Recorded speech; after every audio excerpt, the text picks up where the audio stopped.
మధ్య ప్రవీణ్ బ్రదర్ ఉన్నారు. రెండవ వర్తమానం అందజేస్తారు. అన్నకి సమయాన్ని అప్పగిస్తున్నాం. ఇంకా బయట ఎవరైనా అక్కడక్కడ ఉంటే వారు దయచేసి త్వరగా వచ్చి కూర్చోండి. ఆ మీటింగ్ టైంలో అటు ఇటు వెళ్ళకుండా ఉండండి, ఎనీ అర్జెన్సీ అయితే తప్ప.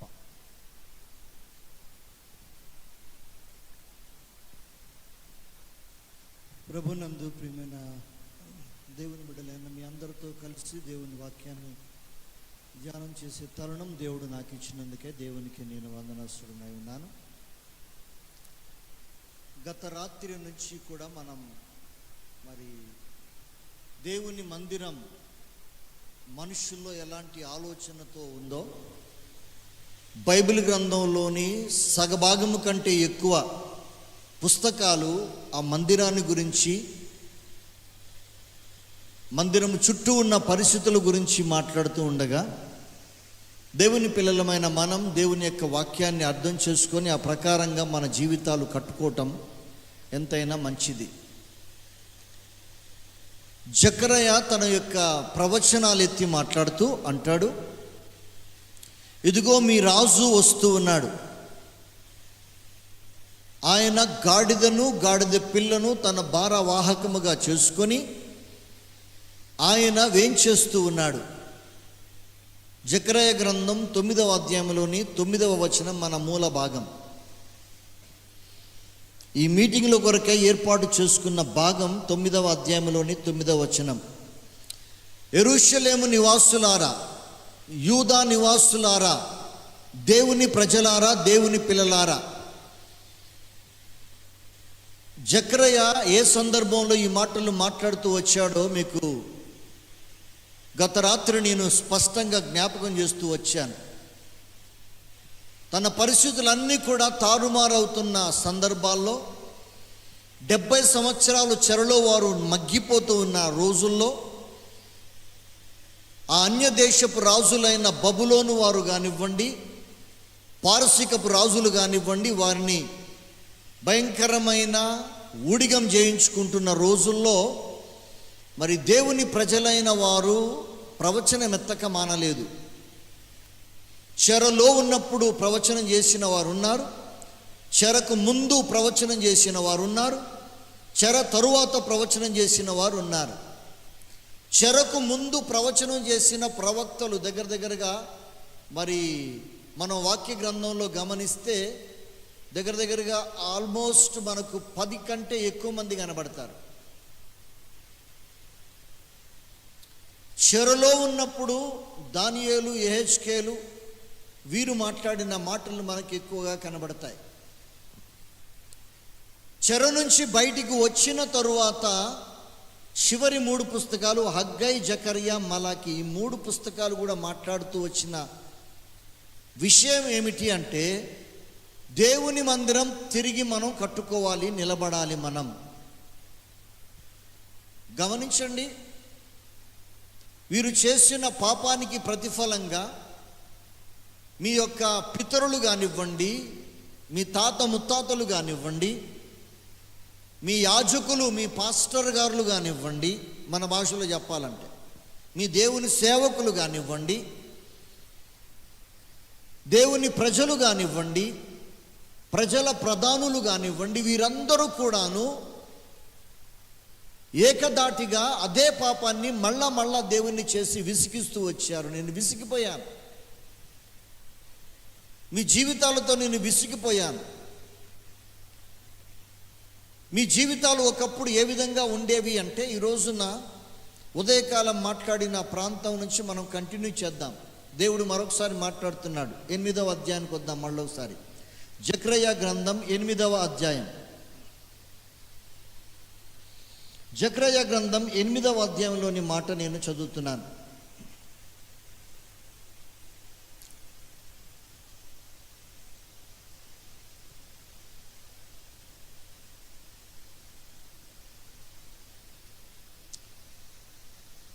అందరూ తీసుకున్నారు కదా, అందరం కలిసి చదువుదాం. 11వ వచనంలోని ఆఖరి భాగం, ఆఖరి లైన్. ఈ జనులలో శేషించిన వారికి విరోధినైనట్టు మరోసారి అందరం గట్టిగా చదవాలి, అందరు తీసుకున్నట్లేదు ఇంకా.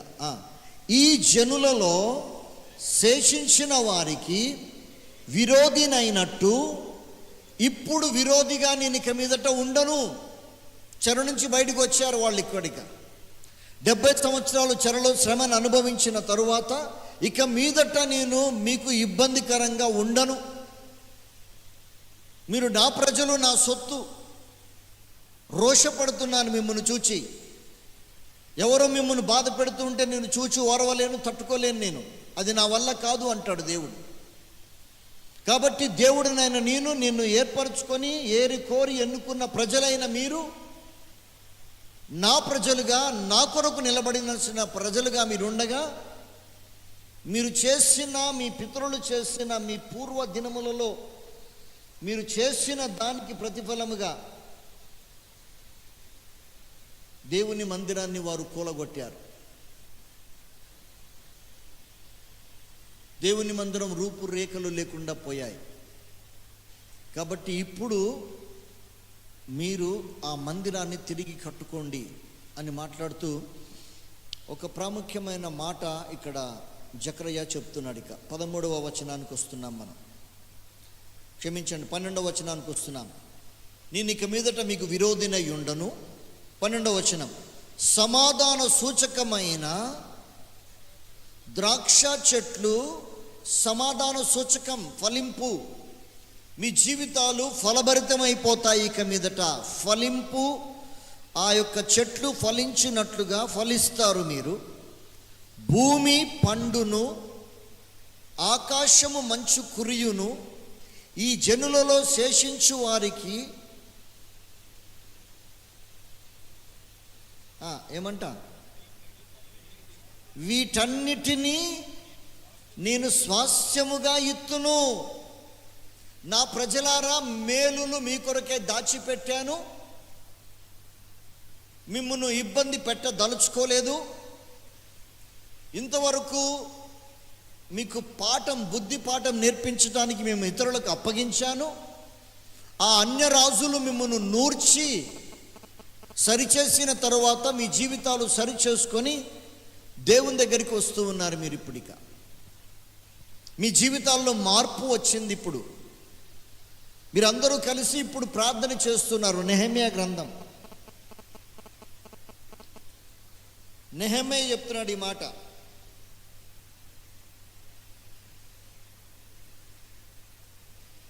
నెహెమ్యా గ్రంథం 9వ అధ్యాయం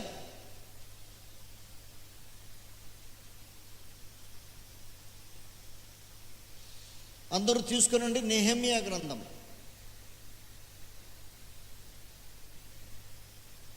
9వ అధ్యాయం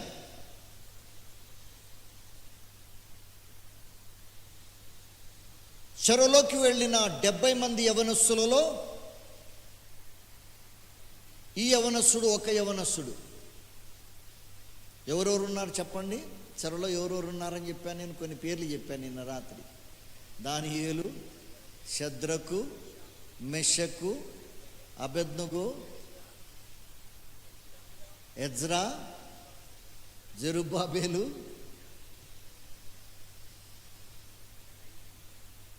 నెహెమ్యా, హగ్గై, యోవాషు. ఇలాంటి యవ్వనస్తులు, చాకు లాంటి యవ్వనస్తులు నాకు కావాలి అని ఏరి కోరి ఎన్నుకొని తీసుకొని పోయాడు బబులోను రాజు. 70 సంవత్సరాలు శ్రమను అనుభవించిన తరువాత వారందరి పాపాన్ని ఒప్పుకుంటూ నెహెమ్యా ఇప్పుడు ప్రార్థన చేస్తూ ఉన్నాడు. జకర్యా ఆ మాట చెప్పక ముందుగా నెహెమ్యా ప్రార్థన కూడా చూద్దాం. నెహెమ్యా అంటున్న మాట 9వ అధ్యాయం 33వ వచనానికి వద్దాం మనం. 9వ అధ్యాయం 32 నుంచి కూడా చదువుదాం, ఇంకొద్దిగా మీకు అర్థం అవ్వాలని. నెహెమ్యా గ్రంథం 9వ అధ్యాయం 32 నుంచి, చేసిన నిబంధనను నిలుపుచు కృపచూపునట్టి మహాపరాక్రమశాలివిని, భయంకరుడునగు మా దేవ. ఇన్ని రోజులు ఈ మాట రాలే, ఇప్పుడు వస్తుంది ఈ మాట. అష్షూరు రాజుల దినములు మొదలుకొని ఈ దినముల వరకు మా మీదికిని, మా రాజుల మీదికిని, మా ప్రధానుల మీదికిని, మా పితరుల మీదికిని, మా జనులందరి మీదికి వచ్చిన శ్రమ ఎంతయు, జాగ్రత్తగా గమనించండి, పెద్ద లిస్ట్ ఇచ్చాడు అక్కడ ఏమంటున్నాడు అంటే, మా దినములలో ఉన్నటువంటి మా రాజుల మీదికి, మా ప్రధానుల మీదికి, మా పితరుల మీదికి, మా జనుల మీదికి, ఇంకెవరు మిగలలేదు ఇక, అందరి మీదికి వచ్చిన శ్రమను నీ దృష్టికి అల్పముగా ఉండకుండునుగాక. బుద్ధి వచ్చిందయ్యా మాకిప్పుడిక. 33వ వచనంలో అంటాడు, మా మీదికి వచ్చిన శ్రమలన్నిటినీ చూడగా నువ్వు న్యాయస్థుడవే దేవుడా. అయ్యా నువ్వు చేసింది కరెక్ట్. మా బ్రతుకుల్లో నువ్వు చేసిన ఈ పని 70 సంవత్సరాలు మమ్మల్ని చెరలోకి అప్పగించావు కదా, నువ్వు చేసిన పని సరి అయిన పని దేవా. నువ్వు న్యాయస్థుడవే. నువ్వు చేసిన ఈ కార్యాన్ని చూస్తే నీవు న్యాయస్థుడవే. తరువాత మాట, నీవు సత్యముగానే ప్రవర్తించిదివి. కానీ చదవండి, ఇప్పుడు గట్టిగా చదవండి, మేము దుర్మార్గులం అవుతుంది. అయ్యా నువ్వు న్యాయస్థుడవి, నువ్వు నీతిగల రాజువి, నువ్వు దీనుడవి, నీవు గొప్ప రాజువి అని జకరియా అక్కడ చెప్తున్న మాటలే ఇక్కడ నెహెమ్యా కూడా పలుకుతున్నాడు. నెహెమ్యా ఏమంటున్నాడు అంటే, అయ్యా మా మీదికి వచ్చిన శ్రమ, మా మీదికి వచ్చిన కష్టం, మా మీదికి వచ్చిన ఈ శిక్ష చూడగా నువ్వు న్యాయస్థుడవే. You are right. అయ్యా నువ్వు చేసిన పని మంచిది, సరి అయిన పని చేశారు దేవా. ఇప్పుడు బుద్ధి వచ్చింది, 2 చెంపలు వేసుకొని మీ ముందుకు వచ్చాం. మా మీదకి వచ్చిన శ్రమను చూడగా నీవు న్యాయస్థుడవే, సత్యముగానే ప్రవర్తించింది, కానీ మేము దుర్మార్గులమైతుంది. ఇప్పుడు మళ్ళీ ఒక లిస్టు చెప్తున్నాడు మరొకసారి చూడండి ఏమంటున్నాడో. మా రాజులు కానీ, మా ప్రధానులు కానీ, ఇక్కడ ఒక మాట యాడ్ చేశాడు, మా యాజకులు కూడా, మా యాజకులు కూడా, మా పాస్టర్లు, మా సేవకులందరూ కూడా, మా రాజులు కానీ, మా ప్రధానులు కానీ, మా యాజకులు కానీ, మా పితరులు కానీ నీ ధర్మశాస్త్రమును అనుసరించి నడవలేదు. నీవు వారి మీద పలికిన సాక్ష్యమునైనను నీ ఆజ్ఞలనైనను వారు వినకపోయిరి.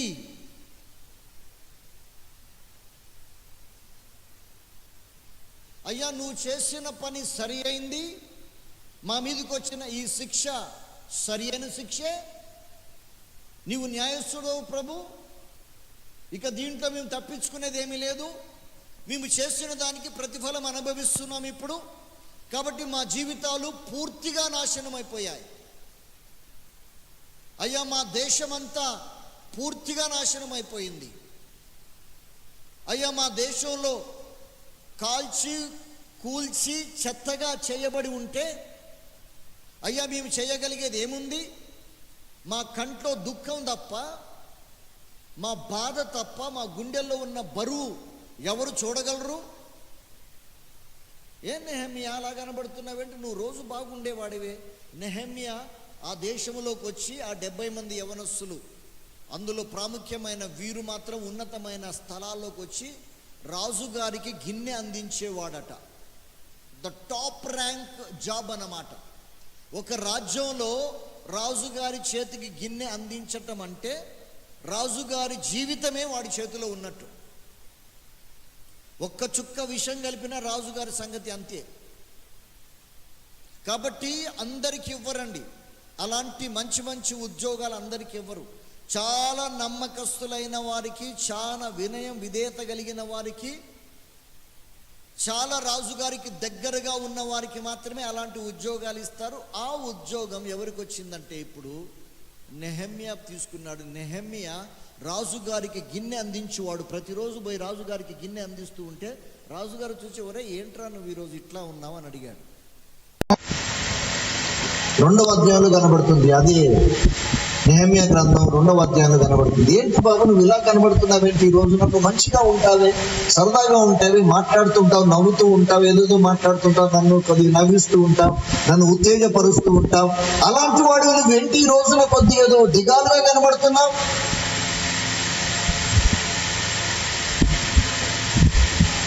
రాజుగారు ఏమీ అనుకోకపోతే తమరు ఆజ్ఞాపిస్తే ఒక మాట విన్నవించుకోవచ్చా రాజుగారు అంటున్నాడు నెహెమ్యా. చెప్పు ఏంటో, నువ్వు చెప్తే నేను చేయకపోవడం ఏంట్రా? నువ్వెవరు? నాకు దగ్గరగా అతి సమీపంగా ఉండేవాడివి నువ్వు. చెప్పు ఏంటో, నీ మనమేంటో చెప్పు. అయ్యా, నా పితరులుండు పట్టణం, వారి సమాధులుండు ఆ పట్టణం, దాని గోడలు కాల్చబడి కూల్చబడి చెత్తగా చేయబడి అవన్నీ కూడా శిథిలావస్థలో ఉండగా నేను బాధపడకుండా ఎలా ఉండగలను ప్రభు? మహారాజా, మీకు విన్నవించుకుంటున్నాను ఈ విషయాన్ని. ఏం మాట్లాడుతున్నావు నువ్వెక్కడికి చెందినవాడు? నీ దేశం ఎక్కడా? నీ ప్రజలెక్కడా? నీ జనాంగం ఎక్కడా? రాజుగారు మాటలు కలుపుతూ ఉన్నారు, ఇక ఆజ్ఞాపిస్తున్నారు.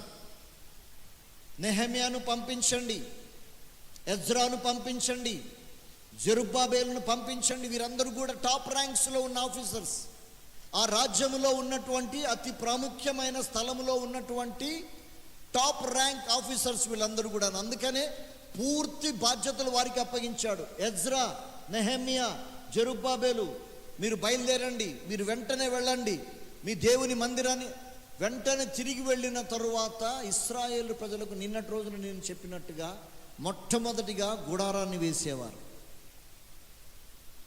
మొట్టమొదటిగా దేవుని మందిరం వేసిన తరువాత ఎన్ని గోత్రాలండి ఇశ్రాయేలు ప్రజలు? 12 గోత్రాలు, 4 మూళ్ళ 12, 4 దిక్కుల ముగ్గురు చొప్పున 4 దిక్కుల మీ యొక్క గుడారాలు వేసుకోవాలి. మందిరం ఎక్కడ ఉండాలి? అప్పుడు మధ్యలో మందిరం వేయాలి.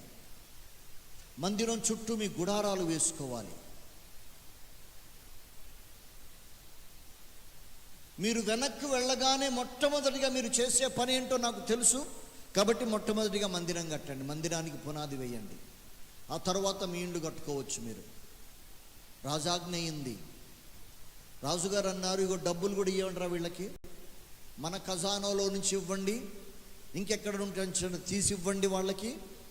ఊరోళ్ళందరూ కూడాను మీరు కూడా మీకు దయదలిస్తే ఆ దేవుని మందిరం కట్టుకోవడానికి వారికి కావలసిన డబ్బులు సమకూర్చండి అని రాజుగారు సాటింపేయించి నా ఖజానాలో నుంచి కూడా వారికి ఇవ్వండి అని వారిది కూడా గ్రాంట్ చేసి ఆ డబ్బులన్నీ ఎజ్రా చేతిలో పెట్టి నువ్వు వెళ్ళి వెనక్కి వెళ్ళి మందిరానికి పునాది వేయండి అంటే జెరుబ్బాబెలు నాయకత్వంలో వారు తిరిగి వెనక్కి వచ్చి జెరుబ్బాబెలు నాయకత్వంలో మందిరానికి పునాది వేసి దాన్ని ఆఫ్ చేశారు. ఇంతకుముందు మరి జీవరత్నం గారు చెప్పినట్టుగా ఒక 2 సంవత్సరాలు కట్టిన తర్వాత పొల్లబెట్టాడు. ఎవడైతే అన్ని ఇచ్చాడో డబ్బులు ఆ ట్రెజరరే వాడే పొల్లబెట్టాడు. మళ్ళీ ఓరవలేక తట్టుకోలేక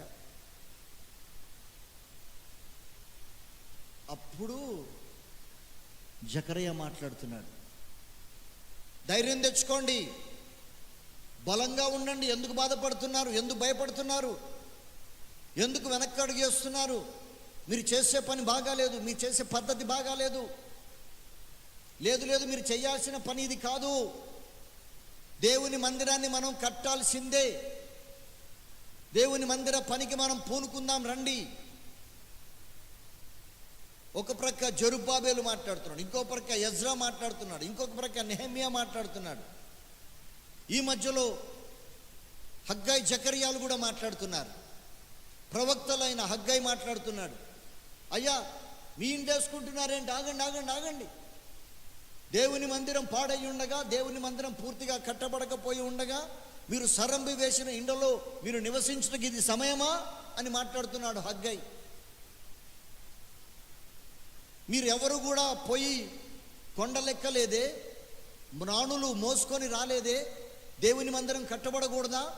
దేవుని మందిరాన్ని కట్టకుండా మీ ఇంటి కొరకై అన్ని ఏర్పాట్లు చేసుకుంటున్నారు. ఇది సరి అయిన సమయమా మీకు? ముందుగా దేవుని మందిరానికి ప్రాధాన్యత ఇవ్వండి అన్నట్టుగా మాట్లాడుతూ జకర్యా ఈ మాటలన్నీ కూడా అడుగుతూ ఉన్నాడు. జకర్యా చెప్పిన మాటల ప్రకారంగా జకర్యా ఏమంటున్నాడంటే, అయ్యా మా రాజులు కానీ మా ప్రధానులు కానీ మా వాళ్ళు ఎవ్వరు కూడా, మా పితరులందరూ చేసిన పాపాన్ని బట్టి కూల్చబడింది, కానీ ఇప్పుడు ఏం మాట చెప్తారో చెప్పండి అన్నప్పుడు, ఇశ్రాయేలు వారలారా, యూదా వారలారా వినండి. ఇప్పుడు మళ్ళొకసారి చదువుదాం జకర్యా గ్రంథంలోని 8వ అధ్యాయం. జకర్యా గ్రంథంలోని 8వ అధ్యాయం. సమాధాన సూచకమైన ద్రాక్ష చెట్లు ఫలించెను, 12వ వచనం. ఇప్పుడు భూమి పండును, ఆకాశము మంచు కురియును, ఈ జనులో శేషించిన వారికి వీటన్నిటిని నేను స్వాస్యముగా ఇచ్చెదను. ఇదే సైన్యములకు అధిపతియగు యెహోవా వాక్కు. 13వ వచనం. ఇప్పుడు అందరం చదువుదాం మళ్ళొకసారి. యూదా వారలారా, మళ్ళొకసారి ప్రభు అంటున్నాడు, యూదా వారలారా, ఇశ్రాయేలు వారలారా, మీరు అన్య జనులలో ఎలాగూ శాపాస్పదమై ఉంటిరో అలాగే మీరు ఆశీర్వాదాస్పదముగా అగునట్లు నేను మిమ్మును రక్షింతును. భయపడకండి, ధైర్యం తెచ్చుకోండి. సైన్యములకు అధిపతి యెహోవా సెలవిచ్చినదేమనగా, మీ పితరులు నాకు, ఇప్పుడు చదవండి అది మాట ఏంటంటే, మీ పితరులు నాకు కోపం పుట్టించి అప్పుడు నేను దయ తలంచక మీకు ఎట్లా కీడు చేయాలని డిసైడ్ అయ్యానో, ఇప్పుడు ఈ కాలమున నేను, మీ పితరులు నాకు విరోధమైన పాపము చేసి నన్ను విసిగించారు కాబట్టి నేను ఒక విషయంలో ఒక తీర్మానం చేసుకున్నాను. అదేంటంటే కీడు చేయాలి వీళ్ళకి అని తీర్మానం చేసుకున్నాను. ఏ విధంగా నేను కీడు చేయాలని తీర్మానం చేసుకున్నానో, కానీ ఇప్పుడు మీరు తిరిగి వచ్చిన తరువాత నేను ఇంకొక క్రొత్త డిసిషన్ చేసుకుంటున్నాను అంటాడు దేవుడు. నా తీర్మానం, కొత్త తీర్మానం ఇక్కడ కనబడతా ఉంది అంటాడు. ఏమంటాడు అంటే, ఏ విధంగా మీరు నేను కీడు చేయ ఉద్దేశించినట్లు ఈ కాలమున యెరూషలేమునకు యూదా వారికి మేలు చేయ ఉద్దేశించుచున్నాను గనుక మళ్ళీ భయపడకండి. అదే మాట, భయపడకండి, ధైర్యం తెచ్చుకోండి. భయపడకండి, ధైర్యం తెచ్చుకోండి. ప్రభు ఉన్నాడు, ప్రభు మాట ఇచ్చాడు. శాపాస్పదమైన మన జీవితాలను ఆశీర్వాదాస్పదంగా చేస్తానన్నాడు దేవుడు. ఇంతకు ముందు మనకు కీడు చేస్తానని ఆయన అన్నాడు, చెప్పాడు. అయినా మన మాట వినక కీడును మన నెత్తి మీదకి తెచ్చుకున్నాం, కీడును అనుభవించాం. ఇప్పుడు దేవుడు మళ్ళొకసారి మాట ఇస్తూ ఉన్నాడు, నా ప్రజలైన వారిని నేను కీడు నుంచి విడుదల చేస్తాను, తీసుకుని వస్తాను. వారికి ఇప్పుడు నేను మేలు చేయ ఉద్దేశిస్తూ ఉన్నాను. ఒకప్పుడు దేవుని ఉగ్రతకు గురి అయిన ఇశ్రాయేలు ప్రజలను, ఒకప్పుడు దేవుని ఉగ్రతకు గురి అయినటువంటి యూదా ప్రజలను కీడు చేశాను. మీరు చేసిన పనికి మీకు కీడు చేశాను నేను. మీరు అన్యజనుల మధ్యలో నవ్వుల పాలయ్యారు. నేను అన్యజనుల దగ్గరికి మిమ్మల్ని పంపించాను. నేను మిమ్మల్ని ఆ పట్టణాలకు పంపించాను. నిన్నటి రోజున చూపించాను ఏ ఏ పట్టణాలకు వారిని చెదరగొట్టాడో. కూజా పగలగొట్టినట్టుగా, అది అంత చెల్లా చెదరైనట్టుగా నా ప్రజలైన మిమ్ములను నేను చెల్లా చెదరు చేసి, మిమ్మును శిక్షించి, మిమ్మును కీడు చేసి నేను మిమ్మును సరిచేయాలన్న ఉద్దేశంతో నేను చేసినవన్నీ మీరు ఇప్పటి వరకు చూశారు కదా. మీరు వెళ్ళినప్పుడు ఆయా దేశాల వారు మిమ్మల్ని చూసి నవ్వారు. మీ జీవితాలు నవ్వుల పాలయ్యాయి. ఇప్పుడు వస్తున్నాను నేను. 9వ అధ్యాయంలోని 9వ వచనం. ఈ సంవత్సరం మరి మనం మూల వాక్యంగా తీసుకున్న వచన భాగంలో, ఎదుగో నేను వస్తున్నాను. యూదా వారలారా, ఇశ్రాయేలు వారలారా, ఈ రాజు, నీ రాజు నీతిమంతుడై, రక్షణ గలవాడై, దీనుడై, గాడిదను గాడిద పిల్లను ఎక్కి ఇదిగో నీ యొద్దకు వచ్చుచూ ఉన్నాడు. భయపడకండి, ధైర్యం తెచ్చుకోండి. ప్రభువే దిగి వస్తున్నాడు. ధైర్యం తెచ్చుకోండి, భయపడకండి. దేవుడు ఏం చేయబోతున్నాడో తెలుసా? దేవుడు ఏం చేయాలని ఆశపడుతున్నాడో తెలుసా? ఒకప్పుడు కీడు చేశాడు, కానీ మీరు చేసిన దానికి ఆయన డిసైడ్ చేసుకొని కీడు చేశాడు. కానీ ఇప్పుడు ఆయన మళ్ళొక డిసిషన్ చేసుకున్నాడు. అదేంటంటే ఆయన మీకు మేలు చేయ ఉద్దేశించాడు. కానీ మీ జీవితాలు ఒకసారి జ్ఞాపకం చేసుకోండి. మీరు ఎలా ఉంటారో తెలుసా? శాపాస్పదమైన మీ జీవితాలు, మీ బ్రతుకులు నవ్వుల పాలయ్యాయి. నలుగురు మధ్యలో నవ్వుల పాలవుతున్నారు. ఈ రోజున మిమ్మల్ని చూచిన వారు మిమ్మల్ని చూచి నవ్వుతూ ఉన్నారు. కానీ దేవుడు అంటూ ఉన్నాడు, మిమ్మల్ని ఆశీర్వాదాస్పదముగా చేయాలని కోరుతున్నాను నేను. శాపాస్పదమైన మీ జీవితాలను ఆశీర్వాదాస్పదముగా నేను చేయాలని కోరుతున్నాను. I want to do good. మీకు మంచి చేయాలని కోరుతున్నాను. శాపాస్పదమైన మీ జీవితాలను నేను ఆశీర్వాదముగా మార్చాలనుకుంటున్నాను. అవునయ్యా, మా జీవితాలు మంచివి కాదు, నా బ్రతుకు మంచిది కాదు. ఇంతకుముందు దేవుని సేవకులు చూపించినట్టుగానే నీ సొంత ఇంటి వారే నీకు విరోధులు అవుతూ ఉన్నారట. సొంత తల్లిని మోసం చేసిన వాని గురించి చెప్పారు అన్న ఇప్పుడే. సొంత కుటుంబ సభ్యులను అన్యాయం చేస్తున్న, అక్రమం చేస్తున్న జీవితాలు మన కళ్ళారా చూస్తున్నాం, మన చుట్టూ చూస్తున్నాం. బహుశా మన కుటుంబాల్లో కూడా ఇలాంటి వారు ఉన్నారేమో. సొంత తల్లిదండ్రులను చూసుకోలేని దౌర్భాగ్యులు, తల్లిదండ్రులకు అన్నం పెట్టలేని దౌర్భాగ్యులు. ఈ రోజుల్లో దేవుని పిల్లలమైన మనం కూడా ఈ దీనావస్థలో ఉన్నామేమో, ఇలాంటి దరిద్రతలో ఉన్నామేమో. దేవుని మందిరంలో అడుగు పెడుతున్న నీవు ఈ దరిద్రం నుంచి నువ్వు విడుదల పొందితే తప్ప నీ జీవితం దీవెనకరంగా, ఆశీర్వదకరంగా ఉండదు. ఎలాంటి జీవితాన్ని జీవిస్తూ ఉన్నా. నాకు తెలిసిన ఒకడు కొడుకు తింటుంటే ఓరవలేడండి. వాడు ఏం మనిషో ఏమో మరి. కొడుకు తింటుంటే ఓరవలేడు. తండ్రి ఉంటారంటారు ఇలాంటి తండ్రులు? ఉన్నారండి బాబు, చాలామంది ఉన్నారు. కొడుకులను ప్రేమించలేని తండ్రులు. అందుకనే కదా నువ్వు తాగొచ్చేది. నీ కొడుకుల మీద, నీ కూతుర్ల మీద నీకు ప్రేమ ఉంటే నువ్వు ఎలా తాగుతావు? నీ డబ్బుని ఎలా వెచ్చిస్తావు?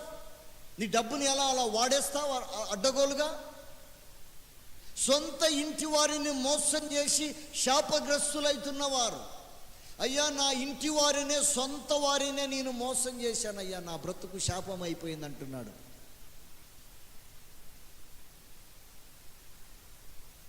యాకోబు జీవితాన్ని చూద్దాం. యాకోబు అంటున్నాడు, అయ్యా నా బ్రతుకు దుర్భరమైంది, నా సొంత అన్నను మోసం చేశాను, శాపగ్రస్తమైపోయాను.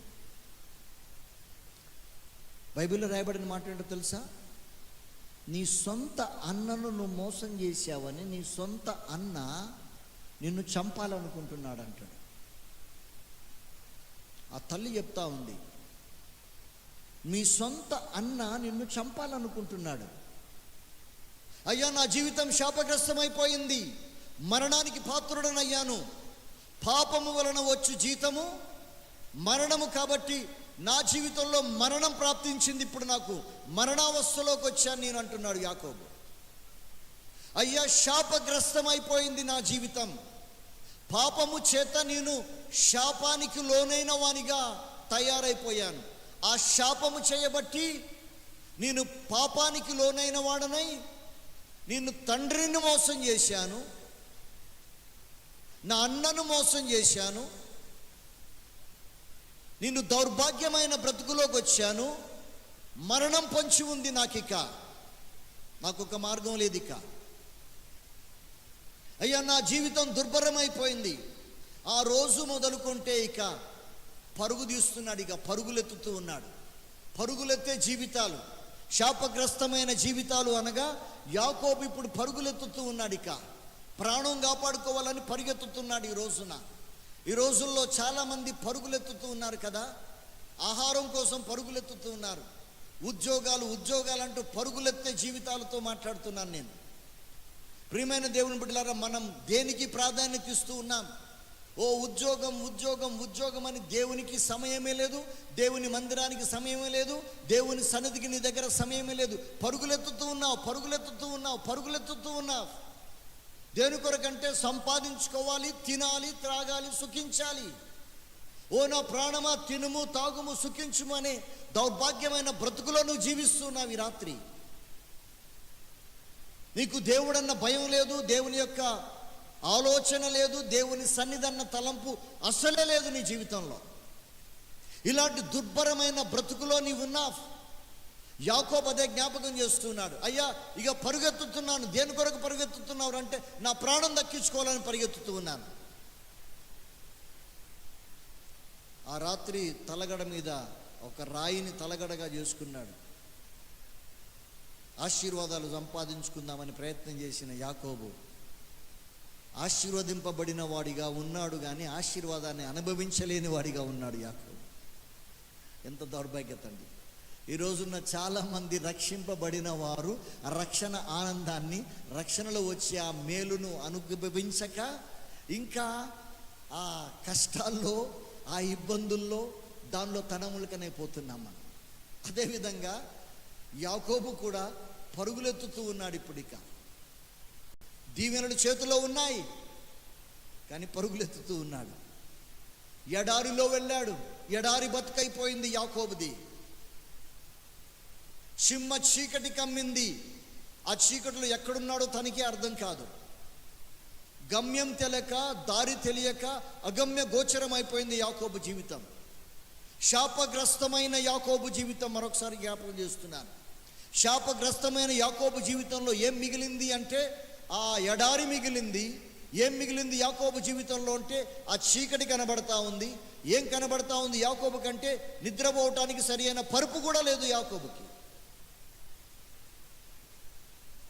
పంచపక్ష పరమాన్నాలు తిన్నాడు ఇంటి దగ్గర ఉన్నప్పుడు, సుఖాన్ని అనుభవించాడు.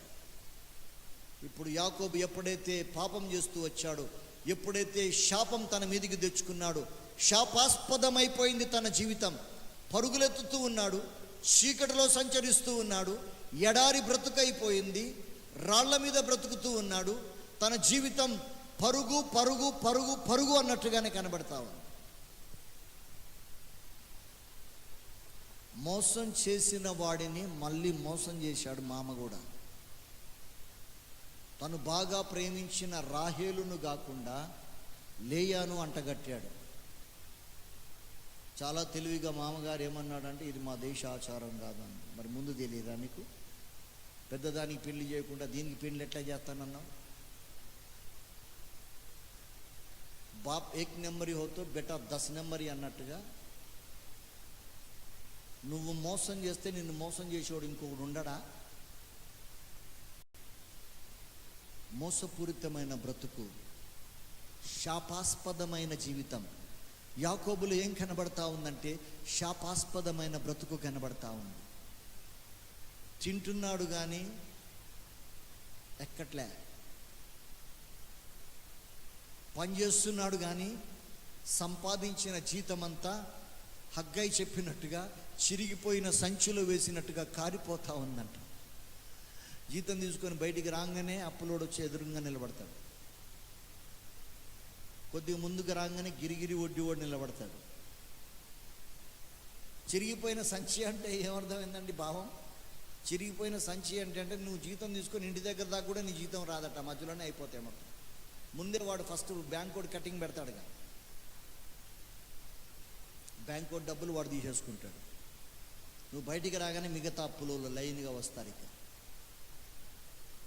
యాకోబు జీవితం ఎలా తయారైందంటే ఒక్క మాటలో యాకోబు చెప్తున్నాడు. జాగ్రత్తగా చూద్దాం ఒకసారి, దేవుని వాక్యంలో నుంచి చదువుదాం. 31వ అధ్యాయం.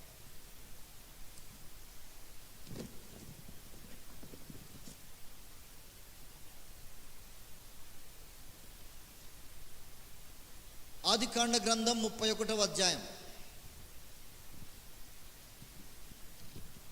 యాకోబు జీవితంలోని శాపం ఇక్కడ మనకు కనబడతా ఉంది. శాపము దాని యొక్క పర్యవసానం ఎలా ఉంటుందో యాకోబు ఇక్కడ మనకు చూపిస్తూ ఉన్నాడు. దేవుని యొక్క వాక్యంలో నుంచి యాకోబు జీవితం అంతా ఒక్క మాటలో చెప్పేస్తున్నాడు యాకోబు ఇక్కడ. నేను శాపగ్రస్తమైన బ్రతుకులోకి వచ్చేసాను, నా బ్రతుకు శాపగ్రస్తం అయిపోయింది, నేను శాపానికి లోనైన వాడిగా కనబడుతున్నాను, ఆశీర్వాదాలు నా జోబులో ఉన్నట్టుగానే ఉన్నాయి కానీ అవి ఏవి పనికిరానట్టుగా నేను శాపాస్పదమైపోయిన నా జీవితం అంటూ ఉన్నాడు. చూడండి యాకోబు మాట్లాడే మాట నేను ప్రారంభం చేస్తున్నాను. 36వ వచనం, 31వ అధ్యాయం 36వ వచనం.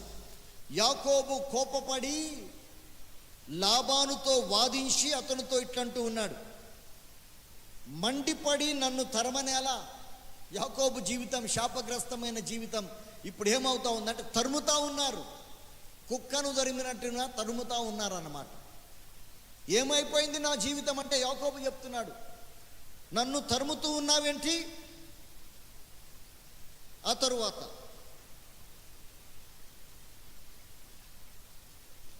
నేను చేసిన ద్రోహమేమి? ద్రోహిగా ముద్రపడ్డాడు. నేను చేసిన పాపమేమి? పాపిగా ముద్రపడ్డాడు. నీవు నా సమస్త సామగ్రిని తడివి చూచితివి కదా, నా ఇంటి వస్తువులలో నీకు ఏదైనా దొరికినా నన్ను దొంగోడిగా చేశా, నా వస్తువులన్నీ తరిమి చూసా, ఇది నీకు న్యాయమా? నన్ను అవమానపరిచా. అవమానమైన బ్రతుకు కనబడతా ఉంది యాకోబులో.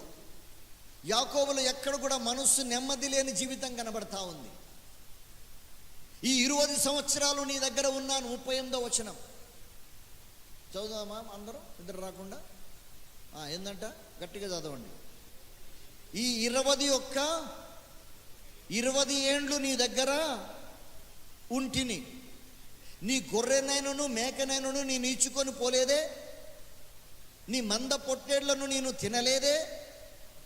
దుష్టమృగం చేత ఒకవేళ ఏదన్నా గొర్రె నేను కాస్తూ ఉన్నప్పుడు చీల్చివేస్తే దాని ఖర్చు, దాని నష్టము నీ మీదికి తేక నేనే పెట్టుకున్నానే.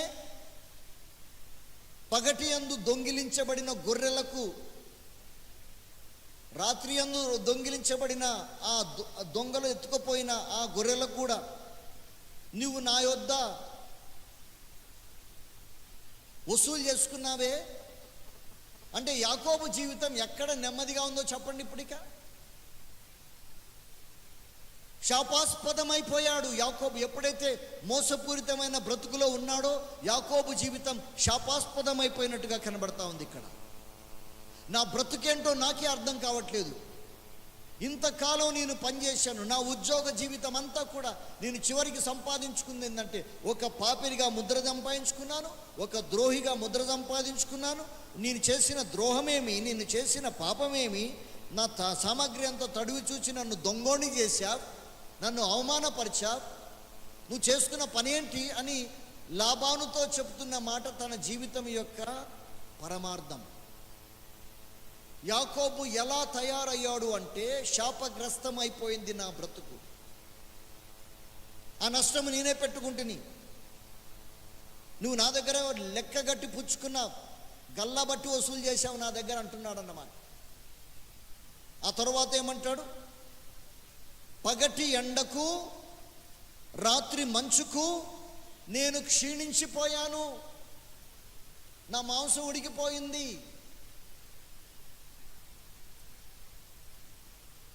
పాస్టర్ గారి దగ్గరకు వచ్చాడు ఒక ఆయన.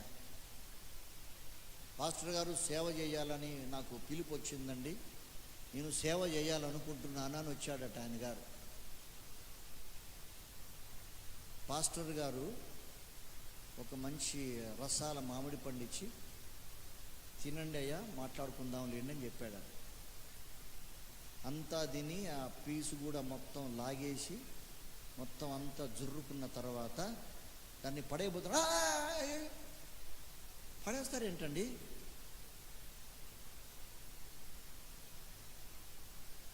అలాంటి జీవితంతో నా దగ్గరకు వచ్చి సేవ చేస్తానంటావా? నా దేహం క్షీణించిపోయింది, పగలు ఎండ, రాత్రి మంచు, శాపగ్రస్తమైపోయిన జీవితం అంటే ఇదే. ప్రియమైన వాళ్ళారా, ఈ రోజున చాలామంది దేవుని పిల్లలైన వారు దేవుని యొక్క ఆ మేలులు అనుభవించక ఉద్యోగం ఉద్యోగం ఉద్యోగం ఉద్యోగం ఉద్యోగం, ఒకటే ఉద్యోగం. ఈరోజు రాత్రి చాలామంది రాలే, ఎందుకో తెలుసా? ఉద్యోగానికి పోయారు. ఓవర్ డ్యూటీలు, డబుల్ డ్యూటీలు. అయ్యో పనికి వెళ్ళాలండి, అమ్మో పనికి వెళ్ళాలండి. మళ్ళీ ఎప్పుడు వెళ్ళాలి పనికి? 9 గంటలంటే 9:30కు పోవాలి కదమ్మా. పనికి ఎప్పుడు పోవాలా? 9 అంటే.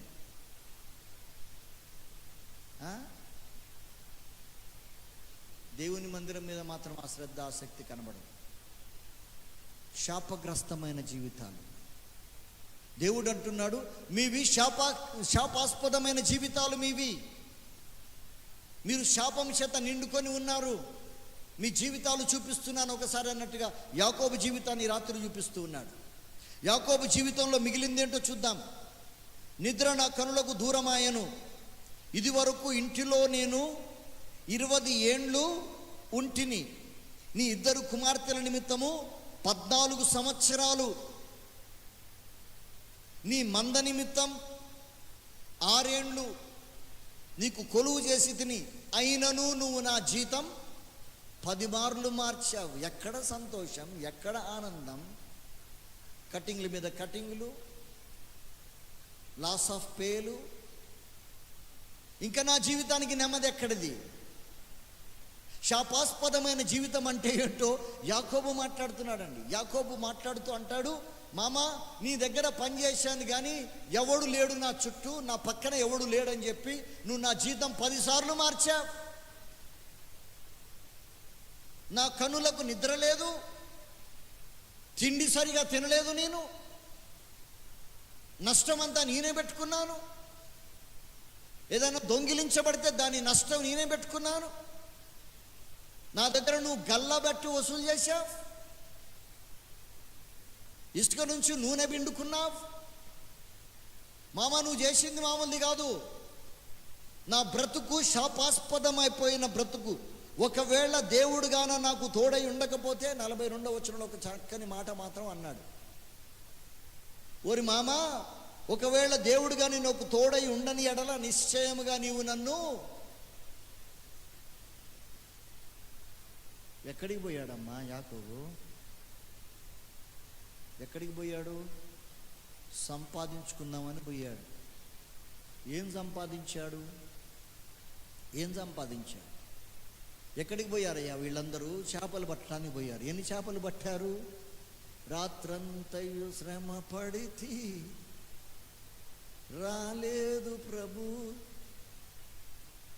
అయ్యా రాత్రంతా శ్రమ పడ్డాం కానీ మాకు ఎన్ని చేపలు దొరికాయి?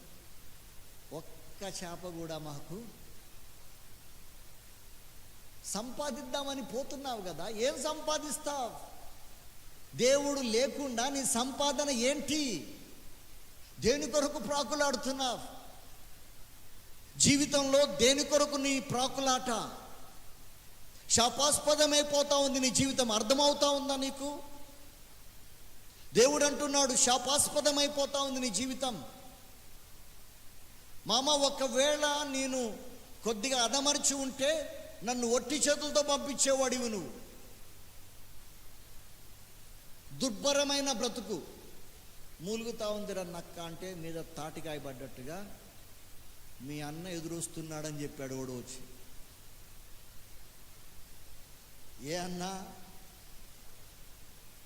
ఏ అన్నను మోసం చేశాడో ఆ అన్న ఎదురొస్తున్నాడు. మళ్ళీ అట్ట ఇట్ట కాదు, 400 మందిగా. కల్లూరులో ఏం దొరికిద్దమ్మా? ఆ ఊరికి కల్లూరు అని పేరు పెట్టారుగా. ఏం దొరికిద్ది ఆ ఊరిలో? కళ్ళు దొరికిద్దన్నమాట. అట్లాగే ఈ ఊరి పేరు ఏంటంటే ఆ ఊరిలో దొరికే వాటిని బట్టి రొట్టెలూరు అని పెట్టారు పేరు దానికి. బేత్లెహెం, మోకాలు లోతు బువ్వాడ. అంటే రొట్టెలు సమృద్ధిగా ఉన్నాయి. ఆమె ఏం చేసింది? పచ్చగా ఉన్న దేవుడు లేని మోయాబును చూసింది కరువు వచ్చినప్పుడు. కరువులో సహితం పోషించే దేవుడు కాదా మన దేవుడు? నీ ధైర్యపరిచేవాడు కాదా మన దేవుడు? నీ పక్షముగా కార్యాలు చేసేవాడు కాదా దేవుడు? ఇది నమ్మని వారు, దేవుడు కార్యం చెయ్యలేడని నమ్మేవారు చేతులారా ఆశీర్వాదాలన్నీ చేతిలో పెట్టుకొని, ఆశీర్వాదాలన్నీ జోబులో పెట్టుకొని నష్టపోతున్నారు చాలామంది రోజులు. దేవుని అనుగ్రహం పొందలేకపోతున్నారు చాలామంది. ఆ అమ్మాయి మోయాబు దేశానికి వెళ్ళింది. ఎందుకు వెళ్ళింది మోయాబు దేశానికి? అయ్యో కరువులో ఇక్కడుంటే మనం చచ్చిపోతాం, అక్కడికి పోతే ఏమ్మా వింటున్నారా? ఎవరేం చెప్పట్లేదు నాకు సమాధానం. ఇక్కడుంటే ఏమవుతుందంట? కరువులో చచ్చిపోతాం. అక్కడికి పోతే ఏమవుతుందట? మరి బ్రతికారా? భర్త చనిపోయారు, కొడుకులిద్దరూ చనిపోయారు. ఆమె పోయింది అక్కడ ఎవరి కోసం? ఈ భర్త నా కొడుకులిద్దరిని బతికించుకోవాలని కదా పోయింది. బతికించుకుందా?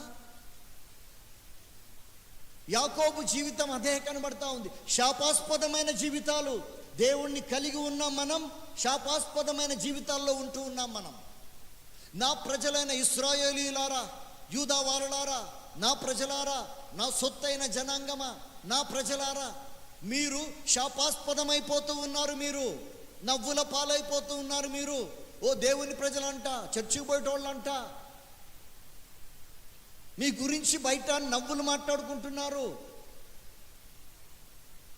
బ్రతుకుదామని వెళ్ళాడు, సావు దగ్గరకు వచ్చింది ఇప్పుడు యాకోబుకు కూడా. అంతలోనే అన్న కూడా బయలుదేరి వస్తూ ఉన్నాడు. 400 మందితో మా అన్న వస్తున్నాడట. వామ్ము లాభం లేదు, అసలే జిత్తులు మారోడు కదా. యాకోబు మామూలోడు కాదు. యాకోబు ఏమన్నాడంటే, అరే ముందు ఒక 1000 గొర్రెలు పంపియండి రా, దాని వెనక కొన్ని పశువులు ఇంకొక 1000 పంపియండి. మా అన్న మంచి కోపం మీద వస్తూ ఉన్నాడు కదా, ఇగో యాకోబు పంపించాడయ్యా, ఈ గొర్రెలన్నీ మీవే అని చెప్పండి.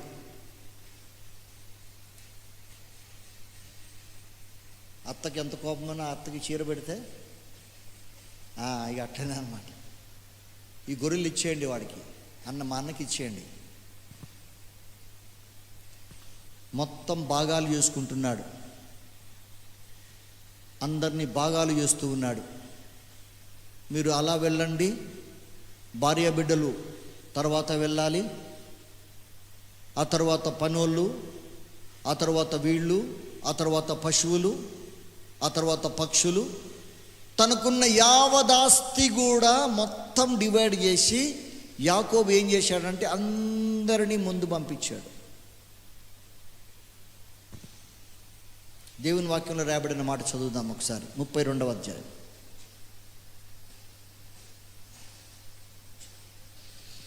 యాకోబు మాట్లాడుతున్న మాట. అక్కడ ఆ రాత్రి గడిపి, 13వ వచనం చూడండి, 32:13 ముందుగా. అతడు అక్కడ ఆ రాత్రి గడిపి తాను సంపాదించిన దానిలో తన అన్న అయిన ఏశావు కొరకు ఒక కానుకను, అనగా 200 మేకలు, 20 మేకపోతులు, 200 గొర్రెలు, 20 పొట్టేళ్ళు, 30 పాడి ఒంటెలు, ఎన్నో బహుమానాలు అన్నకి. అన్ని జతలు జతలు చేసి పంపించాడు ముందు. అక్కడున్న మందనంతా కూడా వేరువేరుగా చేశాడు. ఒకవేళ మా అన్న వచ్చి ఒక మంద మీద పడితే ఇంకో మంద తప్పించుకొని పోండ్రా. ఒకవేళ మా అన్న నిజంగానే కొట్టాలి అని వచ్చాడు అనుకోండి, ఆయన వచ్చి మీద పడగానే వెనక జంప్, ఎవడు కనబడొద్దిగా, సాధ్యమైనంత వరకు పారిపోండి.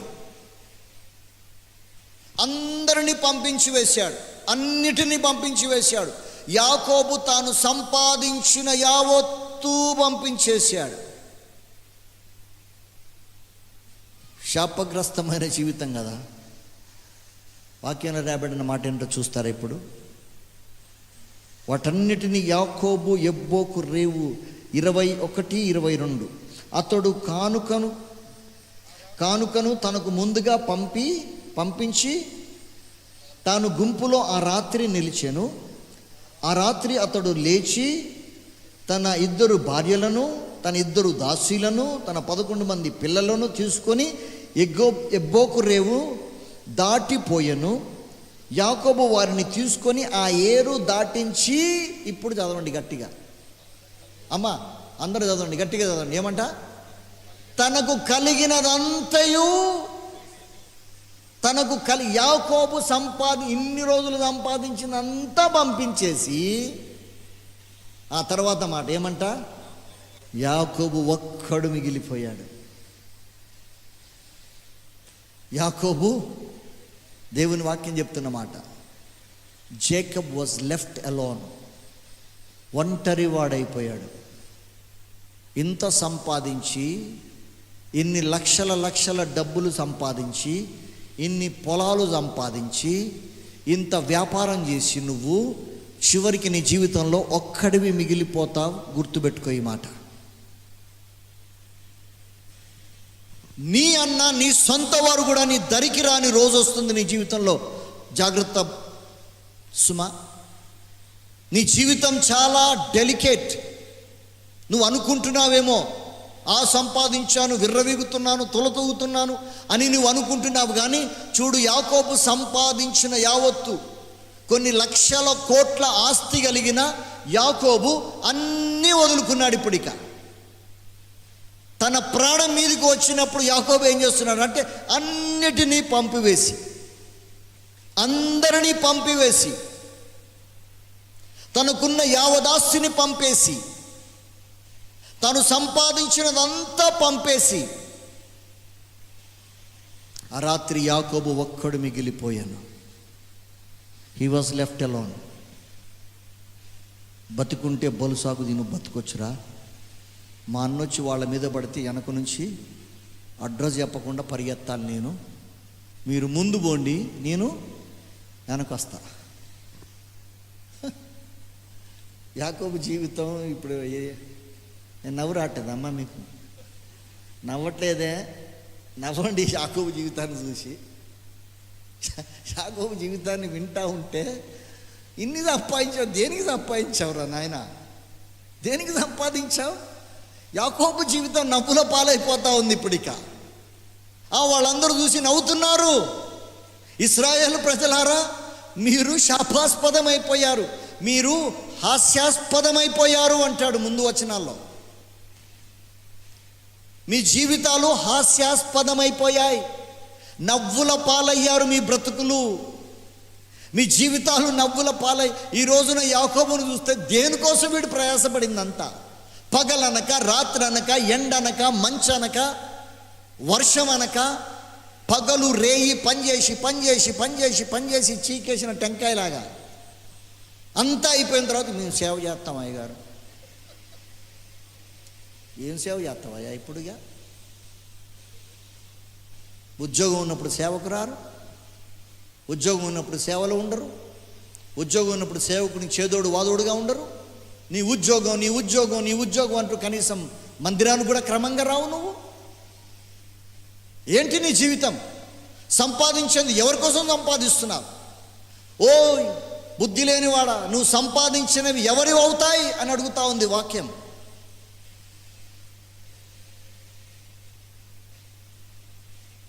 నువ్వు సంపాదించిన ఎవరి పాలవుతాయి? నువ్వు అనుభవిస్తావా? నీ డబ్బు తీసుకొని, నీ ఇల్లు తీసుకొని, నీ పొలం రాసుకొని, నీ కొడుకే నీకు అన్నం పెట్టట్లేదా? ఇది నీ జీవితం. చూసేవారికి నవ్వుల పాలైపోతుంది నీ జీవితం. యాకోబు జీవితం చూసినప్పుడు నవ్వుతూ ఉన్నారు వాళ్ళందరూ కూడా. యాకోబుని చూస్తే నాకే నవ్వు వస్తూ ఉంది. యాకోబు దుప్పటి పట్టుకుని వెనక కూర్చున్నాడు. ఇక ఏమంటే యాకోబు ఏమంటున్నాడు? ఇక అరే సస్తే చచ్చారు, మీరు దావండ్రా, ముందు మీరు దావండి, నేను మాత్రం వెనక నుంచి వెనకే జంపు, అడ్రస్ లేకుండా వెళ్ళిపోతా నేను. యాకోబు జీవితం ఒక నవ్వుల పాలైపోయిన శాపాస్పదమైన జీవితం. కానీ దేవుడు అంటాడు, శాపాస్పదమైన ప్రజలారా, మీరు నా సొత్తు, మీరు నా జనాంగం, మీరు నా ప్రజలు. మీరు శాపాస్పదమైపోయారు, కానీ నేను ఒక డిసైడ్ చేసుకున్నాను. ఇప్పుడు ఇంతకుముందు కీడు చేశాను, కానీ మీకు నేను ఇప్పుడు మేలు చేయాలని తీర్మానం చేసుకున్నాను. శాపాస్పదమైన మీ జీవితాలు. ఇప్పుడు చదవండి మళ్ళీ ఒకసారి జకర్యా గ్రంథంలోనే ఆ మాట, జకర్యా గ్రంథంలోనే ఆ మాట అందరం చదువుదాము మళ్ళీ ఒకసారి. అందరూ తీసుకురండి బైబిల్ గ్రంథాలు.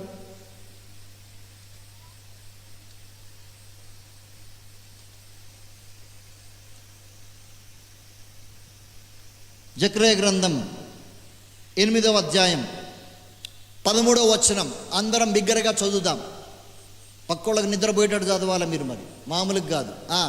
యూదా వారలారా, ఇశ్రాయేలు వారలారా, మీరు అన్యజనులలో ఎలాగూ హాస్యాస్పదమై శాపాస్పదమై ఉంటిరో అలాగునేనే మీరు ఎంత నవ్వుల పాలయ్యారో ఈ రోజున మిమ్మల్ని ఆశీర్వదిస్తాను నేను.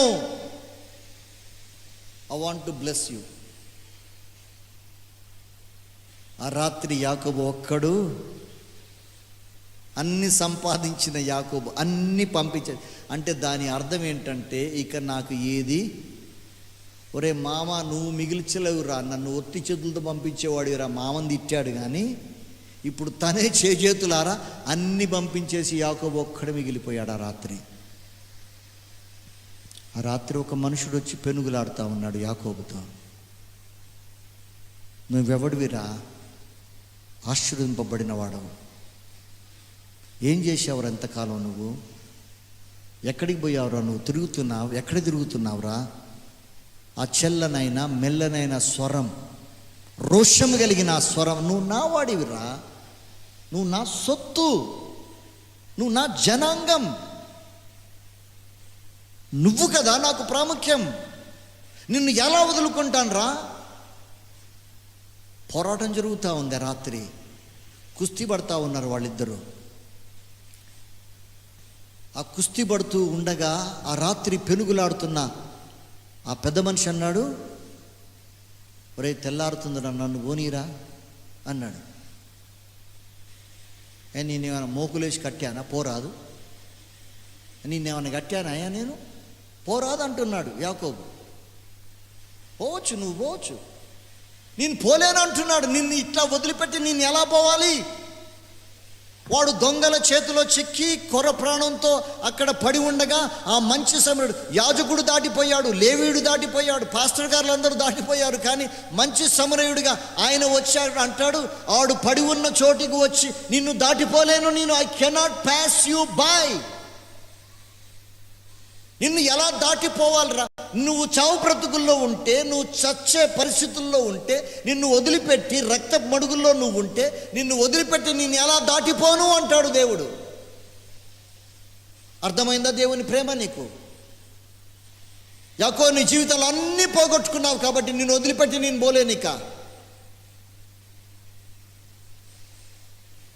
యాకోబు నిన్ను విడిచిపెట్టి నిన్ను పోలేకపోతున్నాను. ఈ రాత్రి నీ ప్రార్థన, బహుశా నేను అనుకుంటాను, సర్లే నీ సావు నువ్వు సావు అని దేవుడికి అడిగేయగానే స్తోత్రం చెల్లింతుము అని స్టార్ట్ చేసి ఉంటాడు. ఎవరు? మళ్ళీ పాట పాడుతాను విడాగు అని మళ్ళీ అనుకొచ్చుంటాడు ఆయన.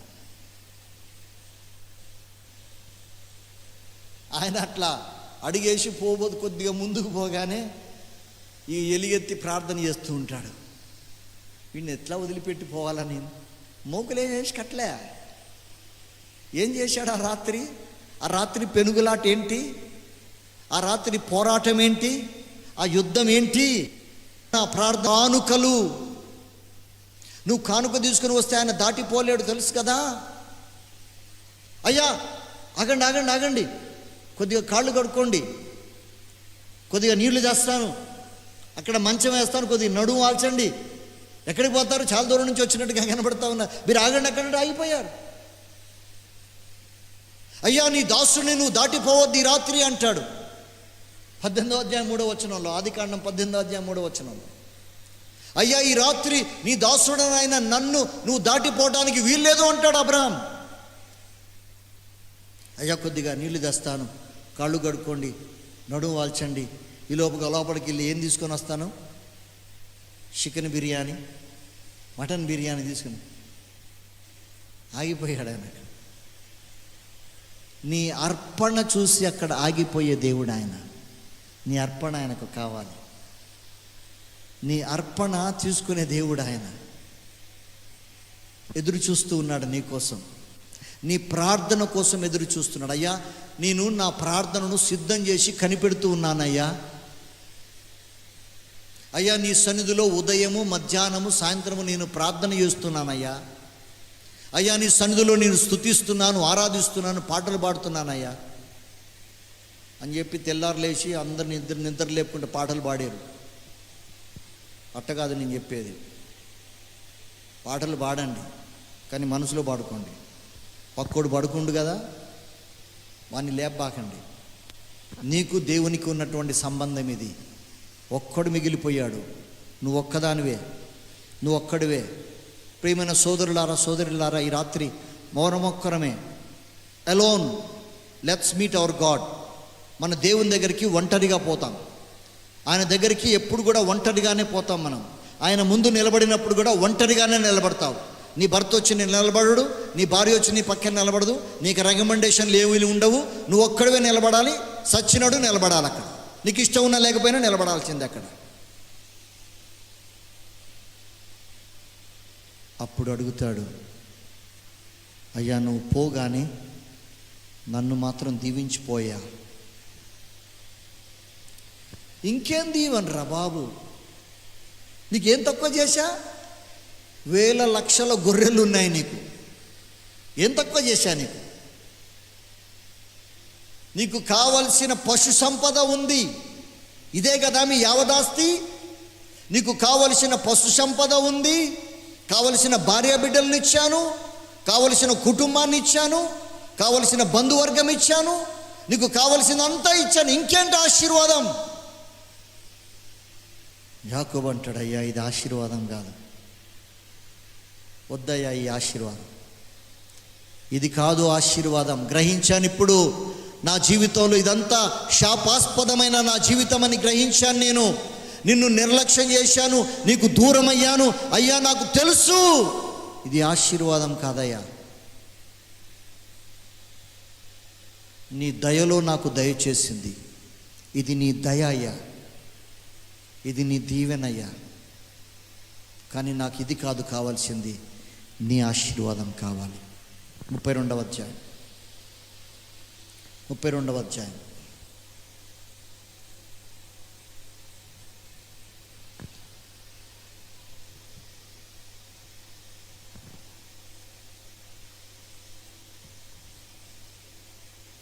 వచన ప్రారంభం. యాకోబు వారిని తీసుకొని ఆ ఏరు దాటించి తనకు కలిగినదంతయు పంపివేసెను. యాకోబు ఒక్కడు మిగిలిపోయెను. తీసుకున్నారు అందరూ? 32వ అధ్యాయం 23వ వచనం నేను చదువుతున్నది. ఒక మనుషుడు తెల్లవారు వరకు అతనితో పెనుగులాడాను. తాను అతన్ని గెలవకుండా చూచి తొడగూటి మీద కొట్టినందున తొడగూటి మీద అతనిని కొట్టెను. గెలవకుండుట చూచి తొడగూటి మీద అతన్ని కొట్టెను. అప్పుడు అతడు ఆయనతో పెనుగులాడుట వలన యాకోబు తొడగూడు వసిలేను. ఆయన తెల్లవారుచున్నది గనుక నన్ను పోనిమ్మనగా ఆయన నీ పేరేమని అడిగాను. సర్లే నేను పోతానులే కానీ పొమ్మంటున్నాగా, ఇంతకు నీ పేరేం చెప్పురా అన్నాడు. అప్పుడు చెప్పాడయ్యా నా పేరు మోసగాడయ్యా. ఏం పేరంట? నా పేరు యాకోబయ్యా. యాకోబు అంటే ఏంటి? మోసగా. అయ్యా నా పేరు మోసగాడయ్యా. ఏం చేస్తూ బతికావురా నువ్వు అని ఉంటాడు. దగ్గర నెక్స్ట్ క్వశ్చన్, ఏం చేసి బతికాడు? మోసం చేసి బతికానయ్యా. ఏం సంపాదించావురా? ఏముందయ్యా, ఏం సంపాదించి ఏముంది? ఎంత సంపాదించావు? ఏమి లేదు.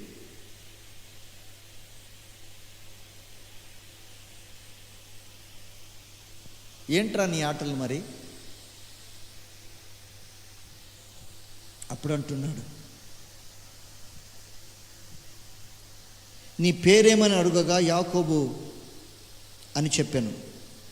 అప్పుడు ఆయన, నీవు దేవునితో మనుషులతోనూ పోరాడి గెలిచితివి కనుక ఇక మీదట నీ పేరు ఇశ్రాయేలే, అనగా దేవునితో పోరాడి గెలిచిన వాడవు కాబట్టి అని అనెను, కానీ యాకోబు అనబడదు అని చెప్పాను. అప్పుడు యాకోబు నీ పేరు చెప్పరాదు అంటండి. ఇప్పుడు దేవుడిని అడుగుతాను, నీ పేరేంటి? నా పేరు అడిగినావు, మరి నీ పేరేంటి? ఇప్పుడు చెప్పండి ఆయన పేరేంటి? ఇప్పుడు చెప్పాలమ్మా ఆయన పేరేంటి? కనికరం కలిగిన దేవుడు. చెప్పండి ఇక ఆయన పేర్లు చెప్పండిగా. జాలి కలిగిన దేవుడు, కరుణామయుడు. సినిమాల పేర్లు అన్నీ చెప్తారు ఇక లైన్గా. నా ప్రజలు ఆయన సొత్తు నేనని చెప్పు, నేను ఆయన జనాంగం అని చెప్పు, నేను ఆయన ప్రజ అని చెప్పు, ఆయన నా దేవుడు అని చెప్పు. ఆయన దేవుడు అని చెప్పడానికి భయపడకు, విసుక్కోకు, భయపడి కవర్లో దాచుకొని బైబిల్ తెచ్చుకోకు, బాహాటంగా తెచ్చుకో. ఆయన నా దేవుడు ధైర్యంగా చెప్పగలగాలి. నీ కులాన్ని గురించి మాట్లాడకుండా నేను క్రైస్తవుడిని అని చెప్పాలి. నీ మతాన్ని గురించి మాట్లాడకుండా నేను క్రైస్తవుడిని అని చెప్పాలి. నేను దేవుణ్ణి నమ్ముకున్నవాడని చెప్పగలగాలి. చివరికి యాకోబు అడుగుతున్నాడు,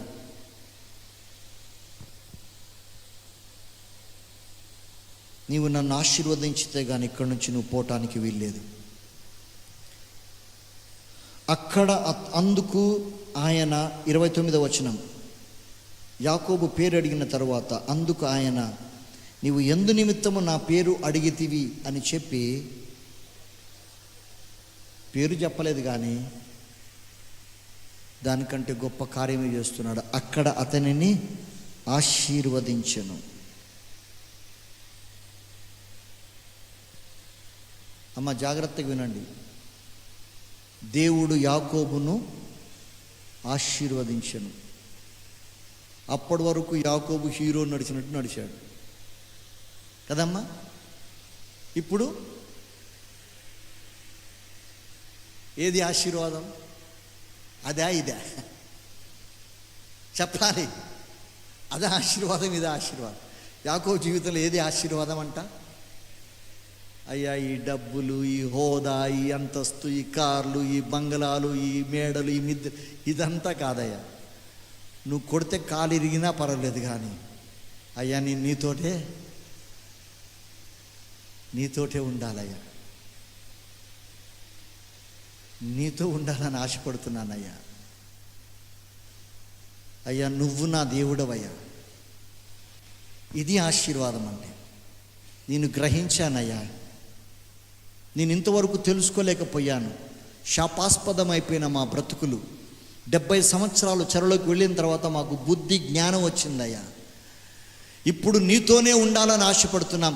మా మందిరాన్ని ముందుగా మధ్యలో వేసుకుంటాం, మా గుడారాలు దాని చుట్టూ వేసుకుంటామయ్యా. మీరు మా మధ్యలో ఉండాలి, మాతో ఉండాలి.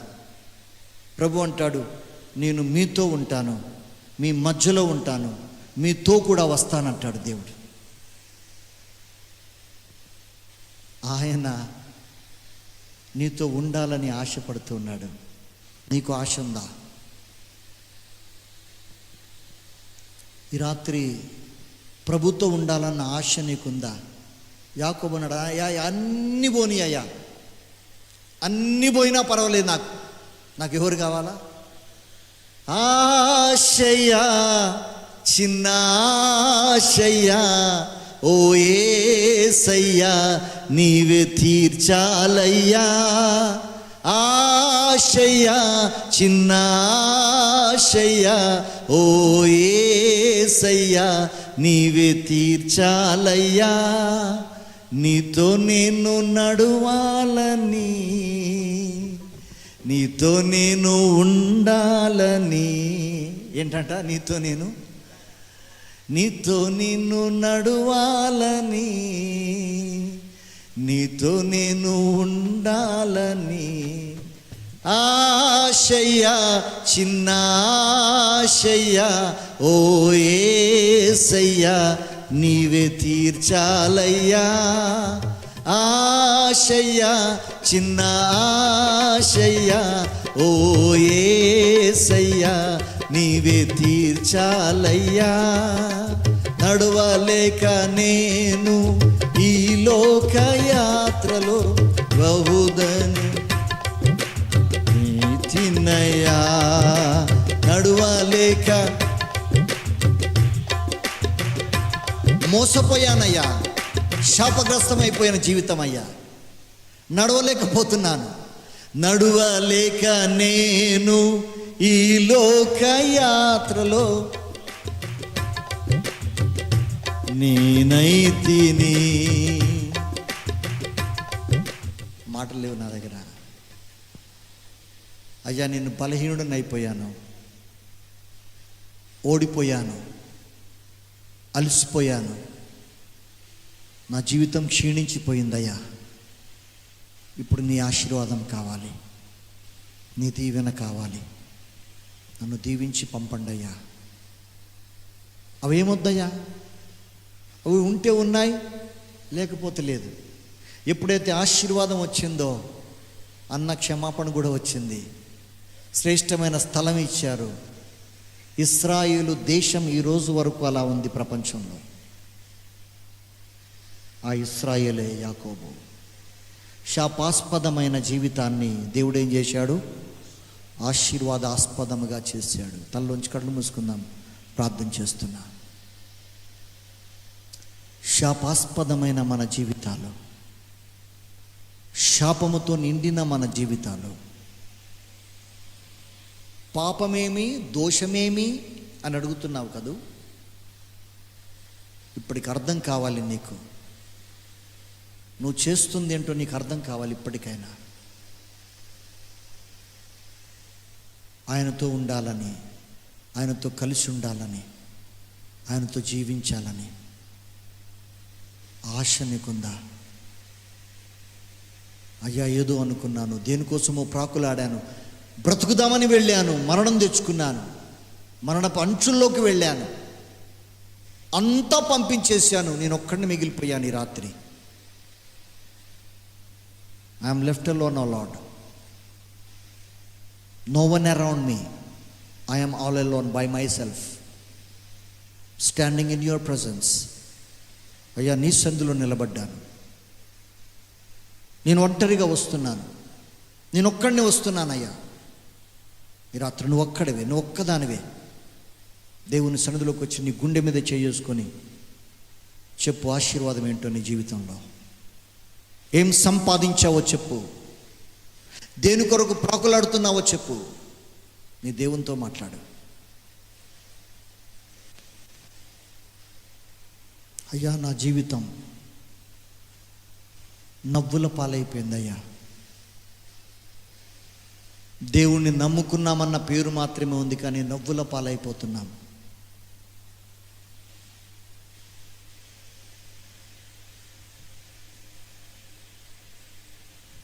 అలాంటి శాపాస్పదమైన నీ జీవితాన్ని ఆశీర్వాదముగా చేయగల దేవుడు నీకున్నాడు.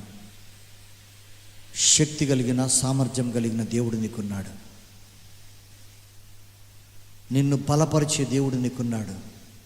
ఇక మీదట నీకు మేలు చేస్తా, ఇక్కడి నుంచి నీకు మేలు చేస్తా. నేను నువ్వు కుంటుతూ నడిచినా పర్వాలేదు, మేలు చేస్తా, నీకు ఉపకారం చేస్తా, నీకు దీవిస్తా, నిన్ను ఆశీర్వదిస్తా. నన్ను అడుగు, సంపాదించుకో.